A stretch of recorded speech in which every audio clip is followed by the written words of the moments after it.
So today we're going to be factoring expressions that have either decimals or fractions in them. Okay, and we're going to start with some examples with some decimals. So we're going to factor these in a way that makes them a lot less scary. So one of the tricks that we can use is taking out like the smallest decimal as kind of like a greatest common factor. Okay, so when we do that, we get uh, taking a look at our smallest decimal here. We've got 0.5 and a 1.5. So let's take out a 0.5, see if that helps us out. So when I take out 0.5 as the greatest common factor, let's see what we will have left. So remember, one of our tricks is to, divide by whatever we are removing. Okay, and if I just think about what I'm doing when I divide by 0.5, that's going to be the same thing as like dividing by a half. When I divide by half, that's flipping times your fraction there. If I want to think about it like a fraction, I'm going to take each of these things and I basically multiply them by 2. Okay, so here I will get 2x squared, and then minus 1.5 times 2 is 3x, and then 0.5 times 2 is 1. Or think about it, 0.5 divided by 0.5, yeah, it's 1. Okay, how many 0.5s go into 1.5? Oh, well, it's 3. Okay, so a couple of different ways I can think about that, and now we just have something that we can factor. Okay, so here we have a bit of a complex trinomial, so we'll split up that middle term and factor out like usual, just like that.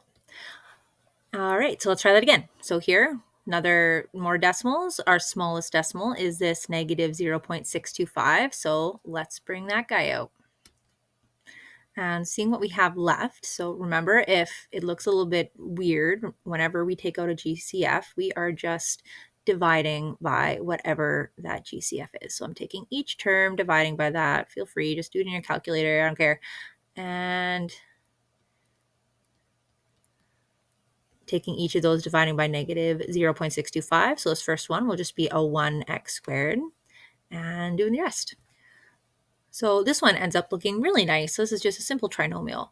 Okay, so I can just quickly finish factoring that inside, and we're good. Look at that. Let's do some fractions. All right, filthy fractions. Just like how we end up taking the smallest decimal, we're going to take kind of like the smallest fraction. So whatever our common denominator, our lowest common denominator is going to be. Okay, so taking a look here for this first one, there's only this denominator of 3. So I'm going to remove 1/3. So taking out 1/3 from this question, what do we have that's left? Okay, so remember, I am going to take each of these terms and I'm going to divide by a third. Dividing by a third is the same thing as flipping times multiplying by 3. So each of these terms is going to get multiplied by 3 when I divide by a third. So here, this multiplied by 3, I get 3x squared. This multiplied by 3, I get minus, and then 17x. And here, multiplied by 3, I get negative 6. And once again, we have something that we know how to factor. Okay, so now we have another complex trinomial, so we just continue finishing factoring that, like so. And for this last one here, we are going to have to remove our common denominator. So there are 2 different fractions. So we have a half and 5/4. Common denominator would be 1/4. So that's what we're going to remove. We are going to remove 1/4.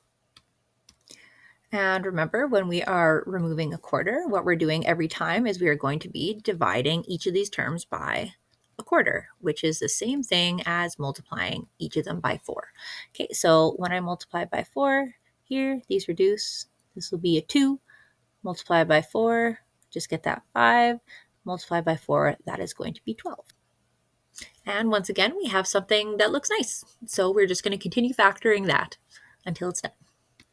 And voila! And the last thing that we are going to do in this lesson is just really quickly talking about the factor theorem. So what the factor theorem is it's a way to check whether this factor right here is a factor of this polynomial without actually factoring it. Okay, so the steps to do that are we are going to set this factor equals 0, and then we're going to solve for it. Whatever we solve for x, we are going to plug into our polynomial here, our quadratic, and then we are going to simplify it and see whether it equals 0. If it is 0, it is a factor, or if it doesn't equal 0, then it's not a factor. So doing that really quick. So taking x plus 3 and setting it equal to 0, and then solving for x. So subtract 3 from both sides, and we get x equals -3.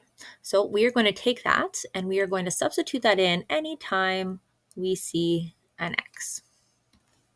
So subbing in, and let's simplify. And we get 0. So what this means is that x plus 3 is a factor of 2x squared plus 13x plus 21. And I'm going to do something a little bit different. So I'm just going to ignore the fact that this guy is here. And we are going to check to see if this is a factor of this same polynomial, just because that one ends up being a factor and I want to show like a non-example. All right. So here, set our factor equal to 0 and then just solving for x. So add 3, then divide by 4. So we get x equals 3/4, and we are going to substitute that right into our equation again. So the first equation, not the one I just scribbled out. So substitute it in, and now let's simplify. And we get not 0 at all. 255 out of 8, definitely not a factor. Okay, so we know that 4x minus 3 will not be a factor of 2x squared plus 13x plus 21. And that's it. You should be good. Happy mathing. Bye.